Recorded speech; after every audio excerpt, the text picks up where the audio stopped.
It's with such pleasure and appreciation that I would like to introduce Michelle Wagner. So Michelle is at Wayne Reset, and when she joined the network of coaches, it was very quickly that we discovered how talented she was in many arenas, including her technology savvy with all the experience that she's had. And she had agreed kindly to support me with a project I've been working on to try and create some virtual learning supports for teachers, so that if we end up closing down, they would have some lesson plans ready made. And Mary Johnson, who's here too, sat in on a conversation with Michelle and I, and the two of us were thinking, oh my goodness, everybody needs access to Michelle and her breadth of knowledge. So Michelle has kindly agreed to share this with us today. We are recording it so that you can bring it back to your constituents and your districts and share and learn together. So thank you, Michelle, for your willingness to do this for us today. Sure, no problem. Thank you for letting me come. All right, so we're just going to start with some just tech tips and tricks that I think might help you as a literacy leader. So as we do this, the presentation is available. I have a tiny URL there at the bottom, tinyurl.com/techielit. You're interested, and we'll give that in a few minutes in the chat as well. Okay, so I'm Michelle Wagner. I'm a literacy consultant, and I kind of stumbled into instructional technology when I became a literacy coach, because I was under the impression that as soon as I was made a literacy coach, that people would just welcome me into their classrooms with open arms and want to collaborate with me on great teaching techniques, and that wasn't necessarily the way it went for me. So I found that right away, people were willing to take help with technology that they weren't necessarily ready to accept with literacy. And so it was my foot in the door in a lot of classrooms to help people with their technology needs. And then that way I could start working with them on their literacy as well. So it was just kind of it just happened that I ended up in the role of instructional technology, but I'm happy to be a literacy consultant and working with that now as well. So when we think about technology and what's happening right now across our state, we know that we have these essential practices and that we need to get them out in remote settings. So whether schools are face-to-face or virtual, there are some things that we can do with technology that just make everything a little easier. So with that said, if you think about what's happening right now with technology, a lot of things are being thrown at teachers and educators that they're just not ready for. So today, as we go through some of these tips and tricks, just keep in mind that if you're not ready for one of these, or something seems too out there or too strange, feel free just to ignore that one and maybe just try and gather one or two ideas that might be useful for you. So hopefully no one's too overwhelmed. So the first thing I want to point out is back channeling. Whenever I am doing a presentation, I always ask someone to help me because it's really hard for me to monitor the chat while I'm doing a presentation. So today I'm really lucky Melissa Wing has agreed to do this for me. And so what you'll notice here in this picture is at the bottom where my speaker notes usually are, I have a highlighted portion with a link. That's the way I'm communicating with Melissa, even before I presented today. I put these links in the chat so that as we get to the slides where the links occur, she'll just put those in the chat for us.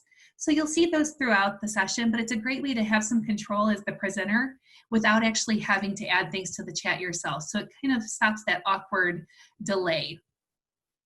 So with that, I also like to share my presentations as templates rather than just the link to the presentation itself.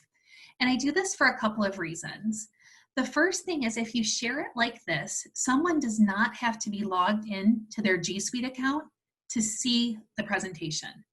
So this is really helpful if someone is not logged in or they don't have access to their Gmail account. So this lets them see it without actually making a copy of it or having complete access to it. If they want a copy, just like you would with a regular presentation when you make a copy, they can click that use template and then it will prompt them to log into their G Suite account if they're not already logged in. So it just takes away that barrier for people who might not be logged in and just helps things flow a little better. So to do that, to share something as a template, there's a little trick. So if you'll see that first link there, that first link is what I would find if I clicked share, and that's the link that would pop up that I would normally just put into the chat and share with everyone. That would give everyone access to my presentation. But if I look at that link and I take everything after that last slash, so everything starting with the word edit, and I replace that with template/preview, that's how you get to share the design or the look that I just shared with you a moment ago. So it's just a way to share it in a different way. So you may have seen this with a make a copy version as well. This is just the way to share a template. So it's very handy for those times when you're not sure if people will be logged in. Another thing that I like to do is I do tiny URLs quite a bit, and I do them for a couple of reasons. The first is it's really easy for someone to type in a short URL rather than a long one, so I like to shorten them. But tiny URLs are not case sensitive, which is really important if you're working with little learners, because they oftentimes capitalize everything or capitalize nothing, and it can get tricky with those bit.lys.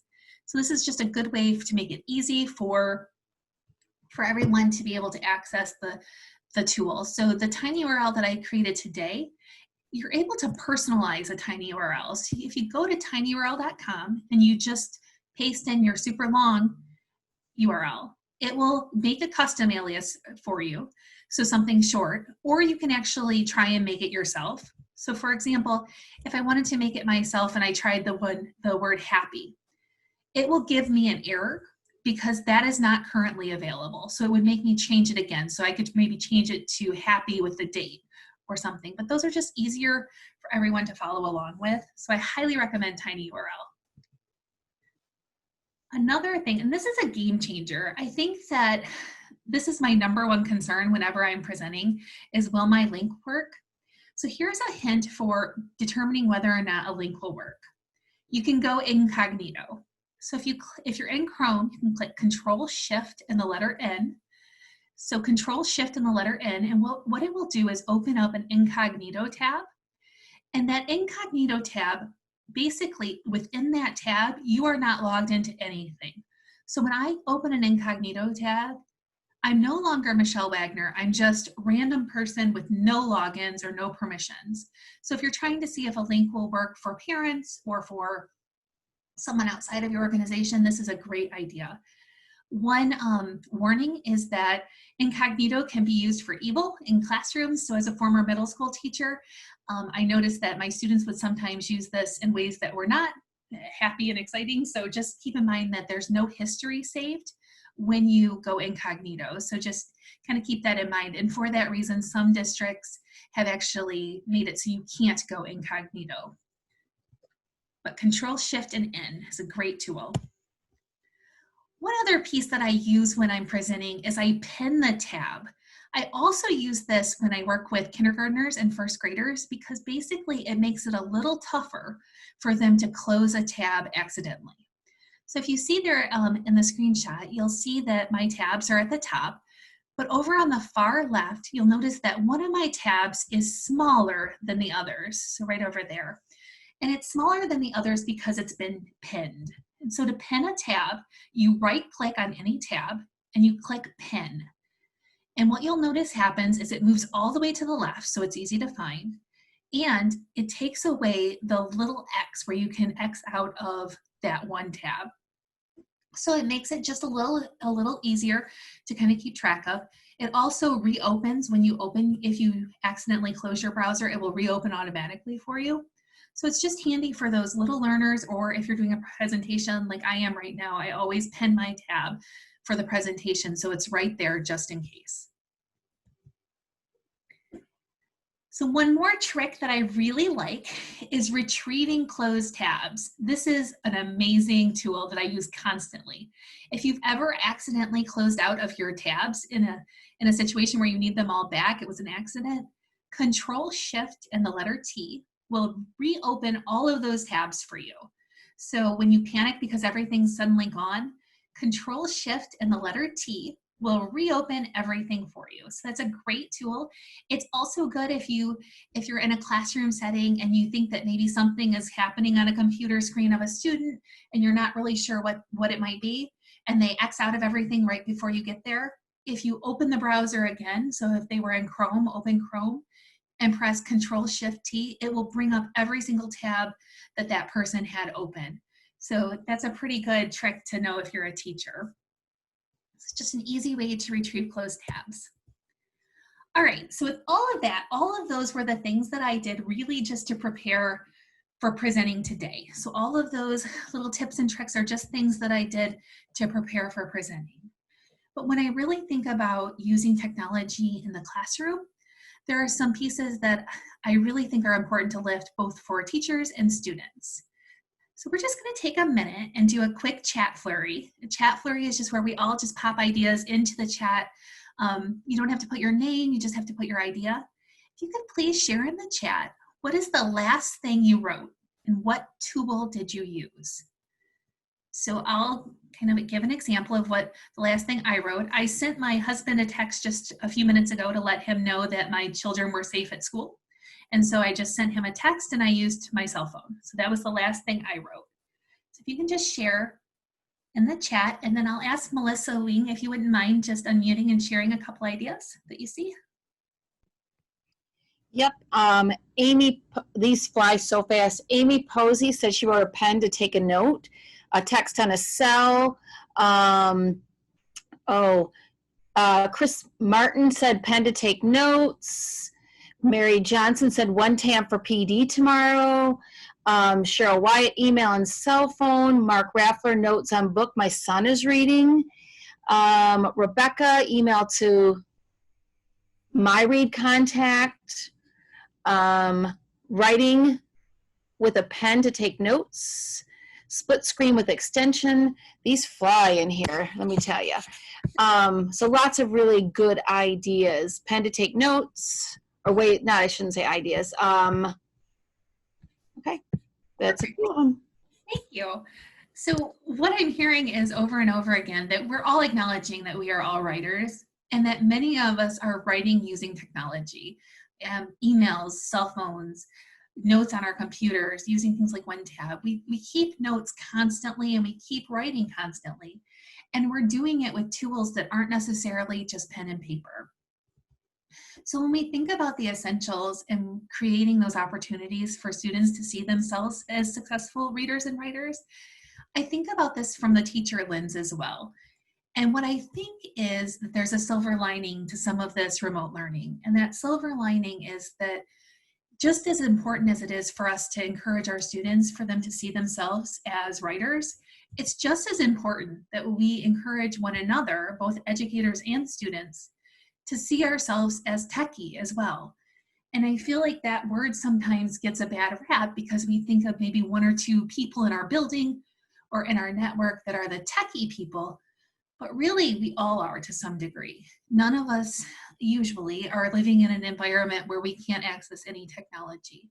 And so I think that this pandemic has really opened up the eyes for a lot of people in that, hey, we do use technology constantly. I mean, we're meeting via Zoom, we're holding virtual meetings, we're interacting with Google Docs constantly. And so it's really changing that mindset and shifting that mindset away from not being good at something. And in the same way that we would encourage our students to never say, oh, I'm not a writer. I mean, I can't even imagine saying that to a group of students, oh, I don't write.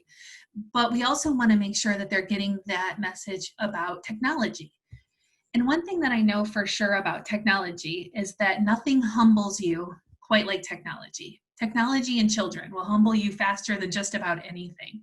So it doesn't matter how good you might feel at technology, it can in a moment just kind of bring you down to your knees, but it gives you a chance to troubleshoot and really show students that growth mindset in a practical application. And I think about in my classroom all the times that I would pretend that I didn't know something so that I could model a think aloud.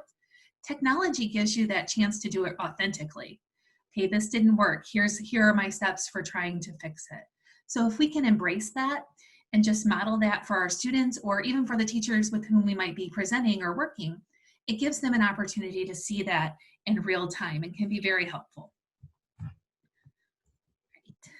So jumping into some more technology, when I think about technology, I can't help but think of Google and all things G Suite. And so if you're not very familiar with G Suite, that waffle when you go to google.com is where all the magic happens. So that's where you can open up all the apps. And Google Drive is where we store all of this stuff that we create within Google. And so I share this with you, not because I don't think you know what the Google Drive is, but because I know that creating a new project or a new piece of writing or a new thing within Google Drive can take a few steps. So usually we might come to Drive, we might click more, and then we start creating from there.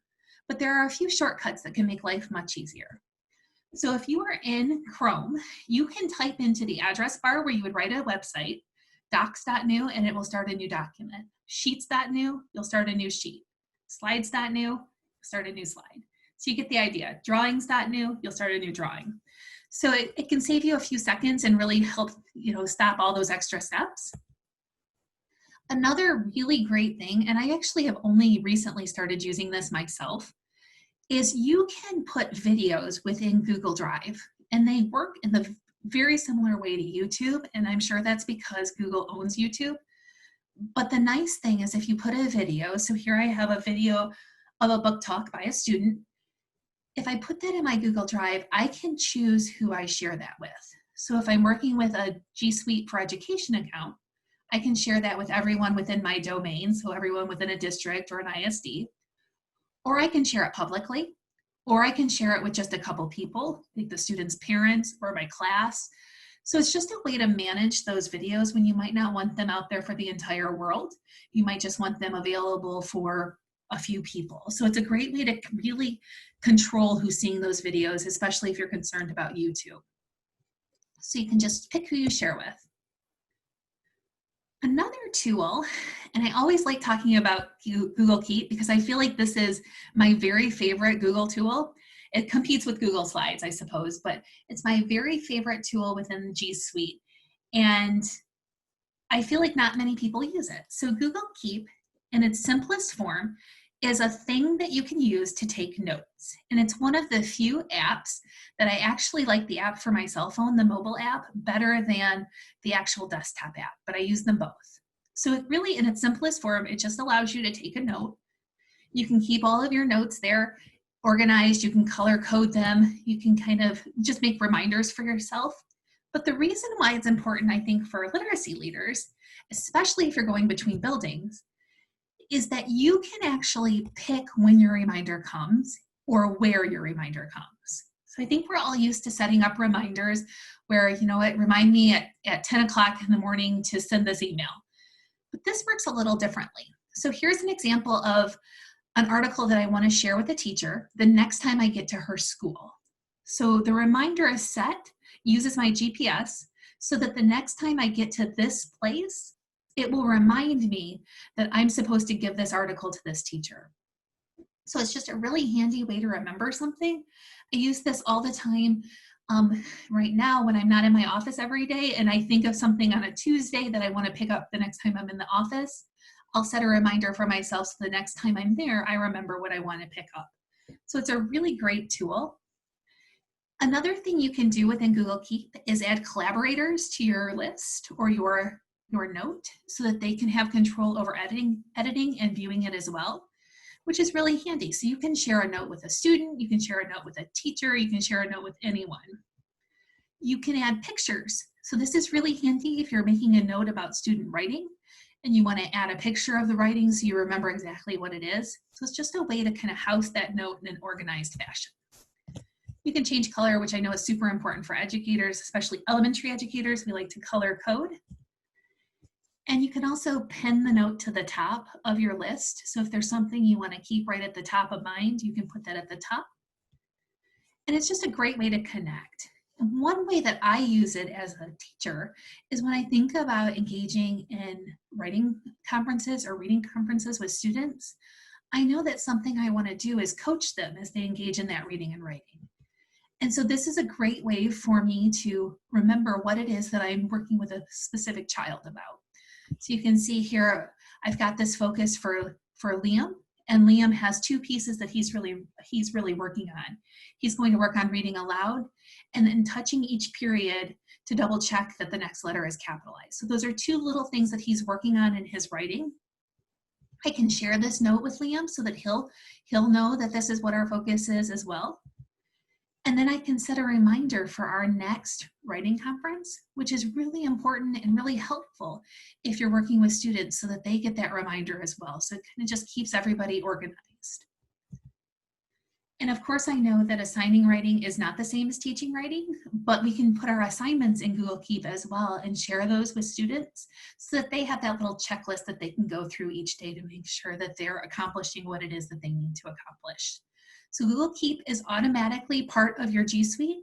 So if you've never used it before, it might not show up originally in the waffle. You might have to click to that more options, but it's definitely something that you'll have access to.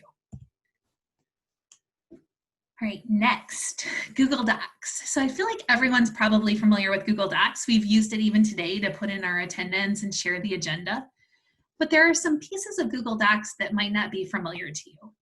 So the first one is one that I ignore almost always, but then I always come back to it when I'm trying to create a specific kind of document. So at docs.google.com, you'll see that there are templates. And these templates are pretty good. There are a couple of them. That business letter one I've actually used for publications within my ISD. So just using the templates can make things look a little more professional. So those are there for you and for your students, really for anyone to use. Another thing that I like to use Google Docs for is feedback. And so when I think about that power of feedback and really giving students the feedback that they need to be successful, when I think of remote learning, this can be hard to do asynchronously. And this is one way that you can make it happen.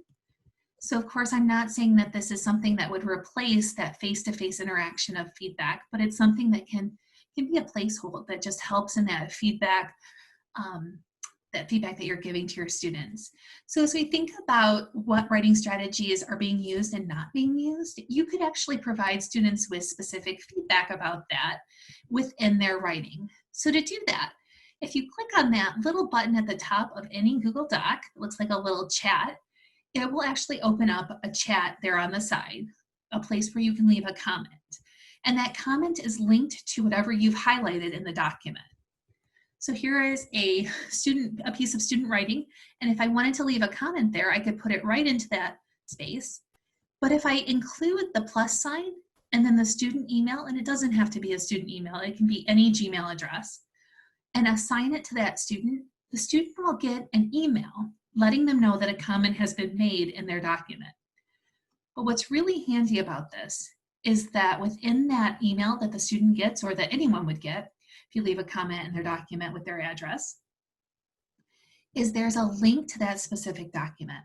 So if someone has asked you to look at something, or you're providing feedback on something significantly after it was shared with you, I don't know if that happens to anyone else, where you're finally getting around to responding on a Saturday night and it was sent to you on Monday, this will let the person know exactly where that feedback was offered. So when they click on the link, it takes them to that specific portion of the specific portion of the writing where the comment was made. So that can be really handy.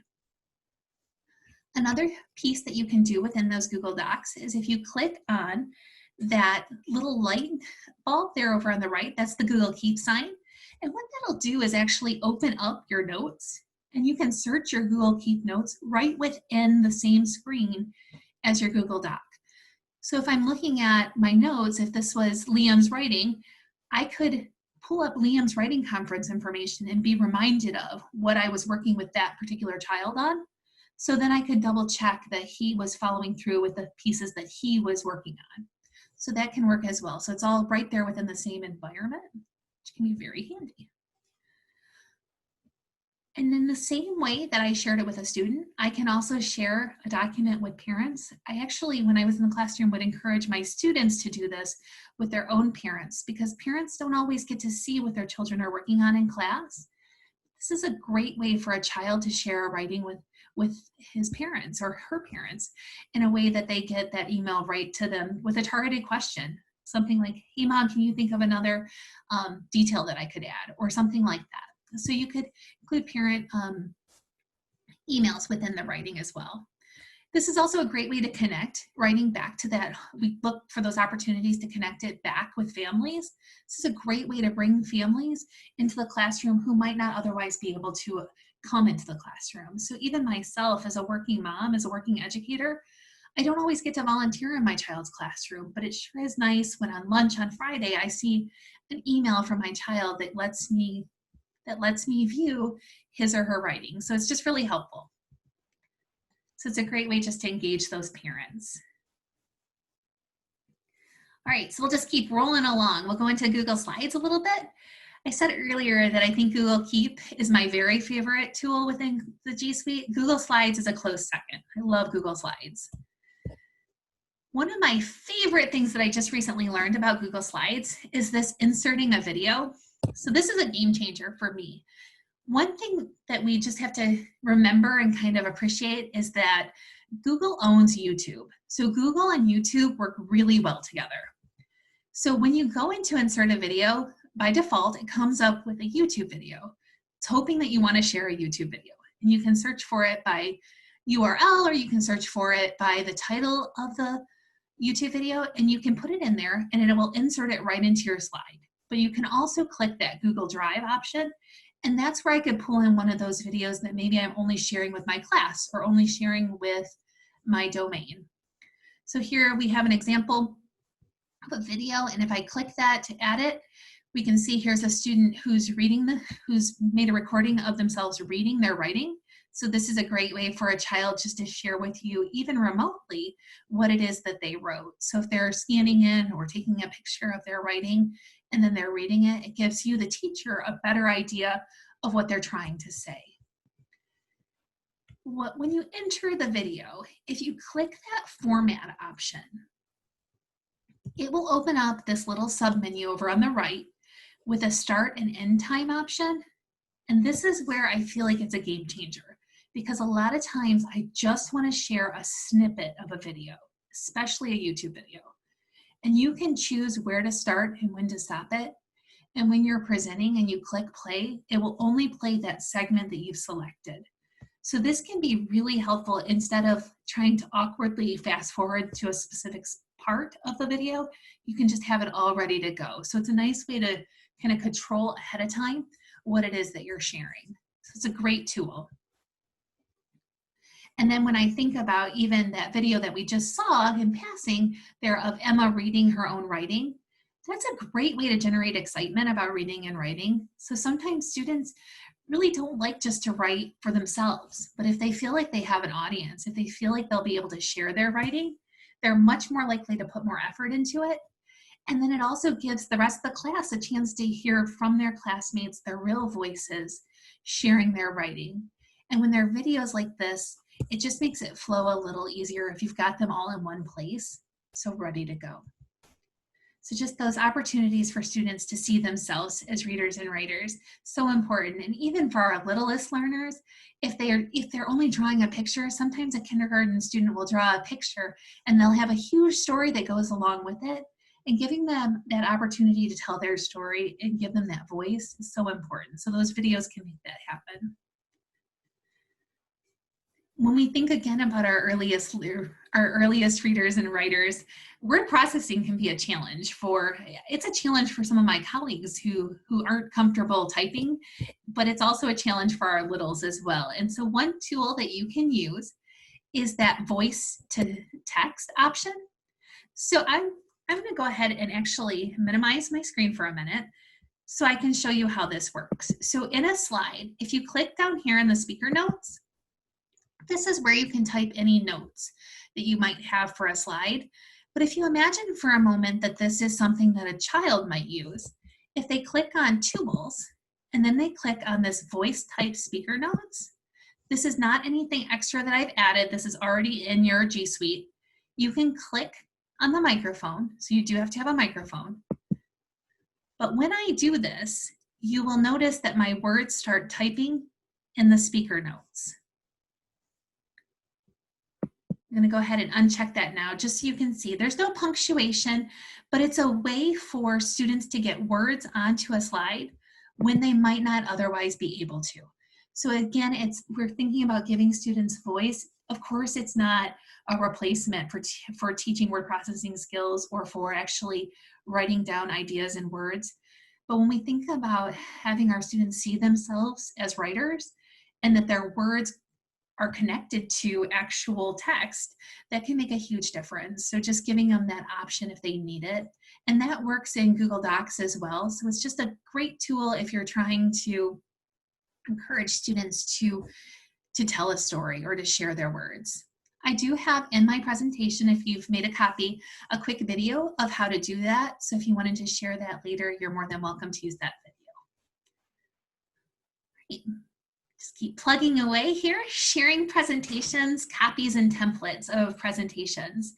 So I think that this is something that teachers all across Michigan and across our country right now are doing more and more, because Google Slides is such a powerful tool, and it's so easy to control the design of a slide template, kind of put everything over to just make it look exactly the way you want.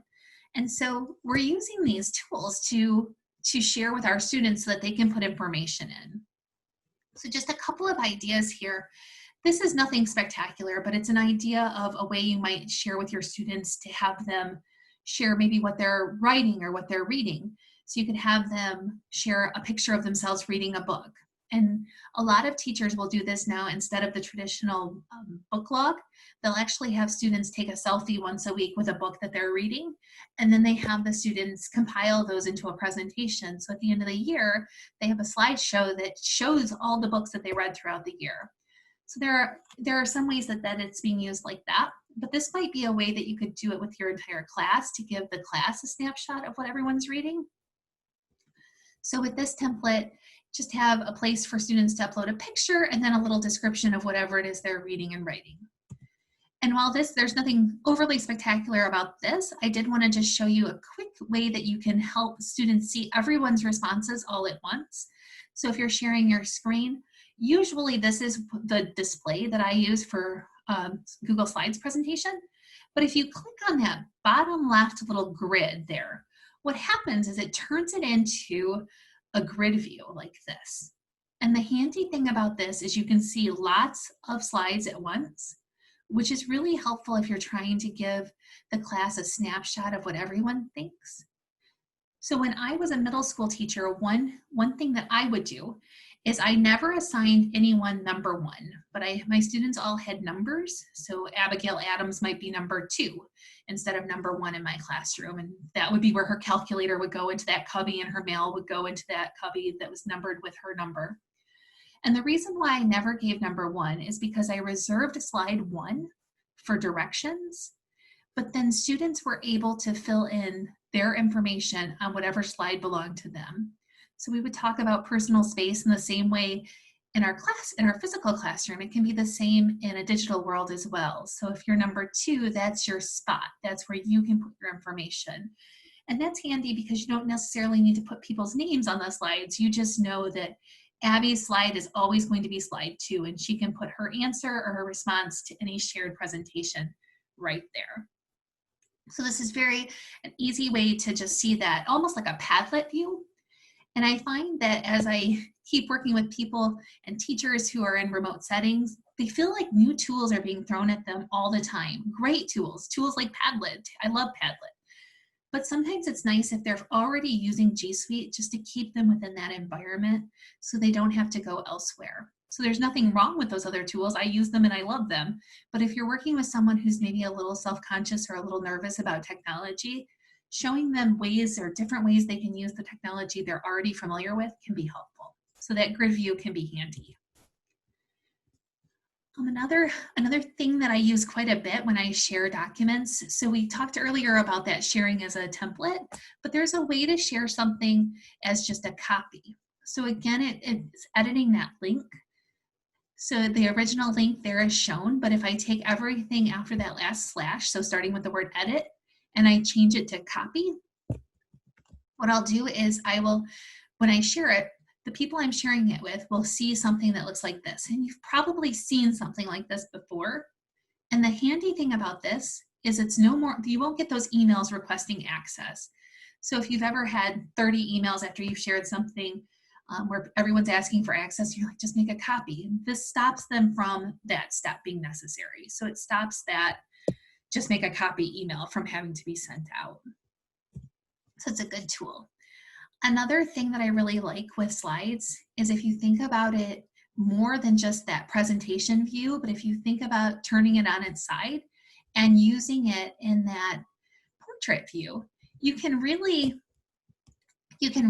put whatever you want on there. And again, checking that link is important. But when you change the way the page is set up, you can actually make it into just something like a sheet of paper. And so you can actually create something that could be printed similar to a worksheet, or you can make little books, whatever it is that you want to design. You can just change the way in which you're looking at the slide. So here it is in a portrait view. And this will allow you to make maybe graphic organizers, really anything. And so here's an example of a graphic organizer that I did in portrait view. It's very simple. But the reason I'm sharing it with you is not because it's a spectacular piece of teaching, but because of what I used to make it. So if you'll notice here, I'm editing the master. So when you go to view and you click on master, what you're really doing is opening up that layer below what is typically written on in a slide. So it's the background of a slide. And you can put anything you like in the background of the slide. And it's really handy because you can't easily change that background. So this is great if you are working with students and you really want them to put information in particular containers within the presentation or within their document. It puts it behind it so that they can't move the snowman's hat or they can't move the box where you want things organized.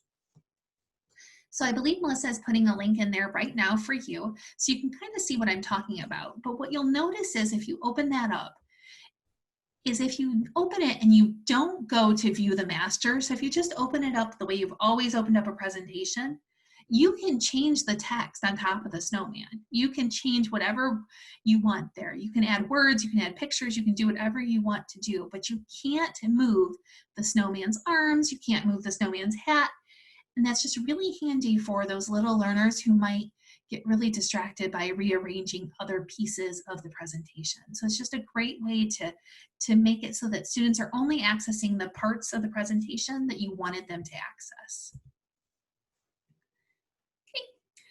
So another thing that I do when I share presentations is I think about links, and everything within this presentation is linked, and it's linked for a couple of reasons. I think there's power in linking actual stuff to presentations because people want to check what we're saying. So if I talk about those essential literacy practices, I want everyone to have immediate access to those resources. And so as someone who, I typically do make a copy of someone's presentation and start immediately taking notes for myself, this is a great way to have everything in one place and to make sure that the participants know exactly where you found something. So the way you can link, you can always click on that little paperclip and add a link, but you can also anywhere that you want to add a link, if you push Control+K, you'll be able to add that link. And that works within Outlook. So if you're ever trying to add a link to Outlook, that can be kind of tricky when you're writing an email. If you just Control+K, you can add a hyperlink wherever you like, and it'll just open up that window where it offers the chance to put in the link. Go through maybe one or two more tools and then I'll turn it back over to Annie. So we have Gmail. So when I think about Gmail, I think about the fact that this is the tool I use for writing probably more than any other tool. And when I think about students and how we're trying to train them to be proficient writers, and we want them to write for a variety of purposes and audiences, I want to give them this experience of real world writing.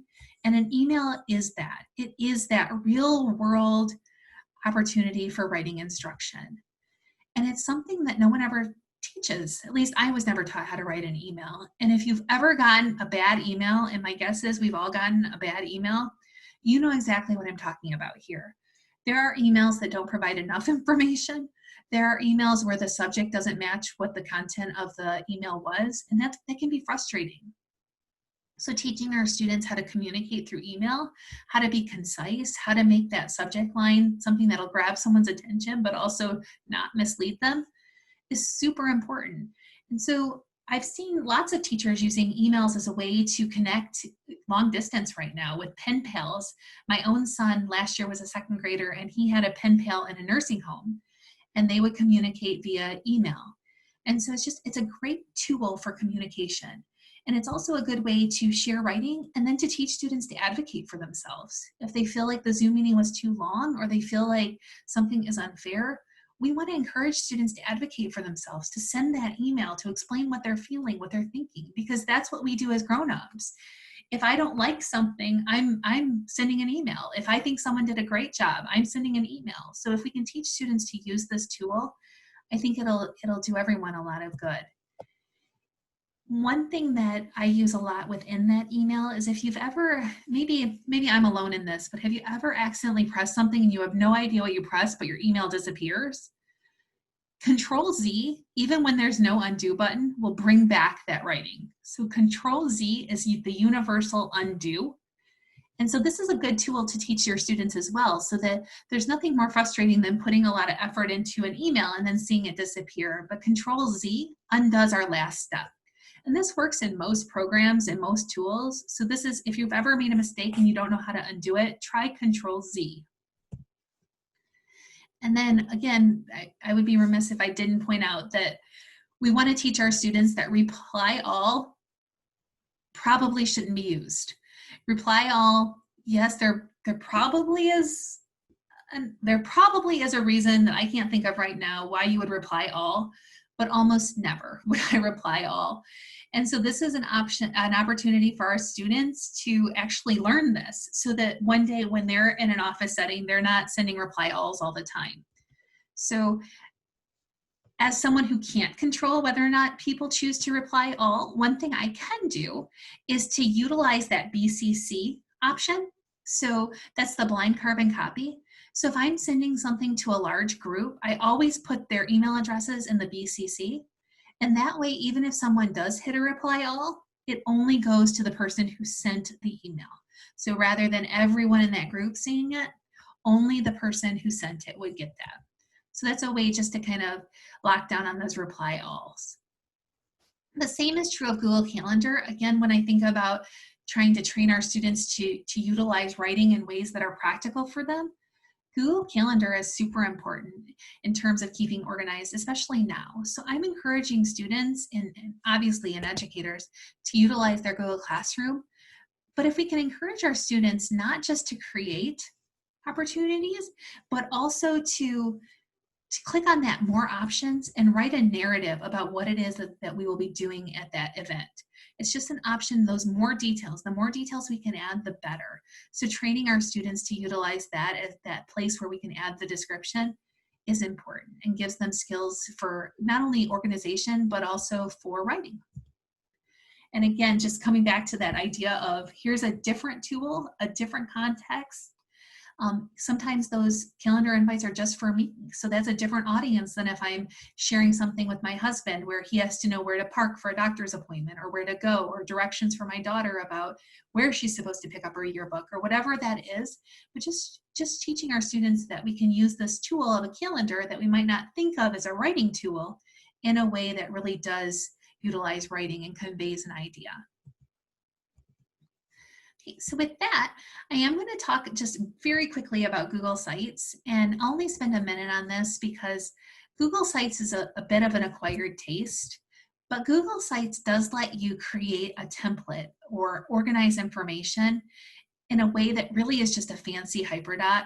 So you don't need to be a web designer to utilize Google Sites, but if you create a great template that you want people to make copies of, one thing that you can actually do is if you create that template, you can share it with not only your students, but anyone within your domain, and they can duplicate a site. So that's really handy. So if you create a master template and you want to duplicate it for those within your classroom or those within your school, so if you're helping a teacher maybe make a portfolio, she can duplicate this for her students, or he can duplicate it for his colleagues, so that way we all don't have to reinvent the wheel. And then as well, this summer, I believe the new Google Sites actually introduced some templates themselves of writing portfolios. So it's there and it exists and it's within G Suite. So it's a good thing to know about. And with that, I am just going to say thank you all for letting me share a couple of ideas. Hopefully that wasn't too crazy overwhelming. I know that's a lot to be thrown at you in a very short amount of time.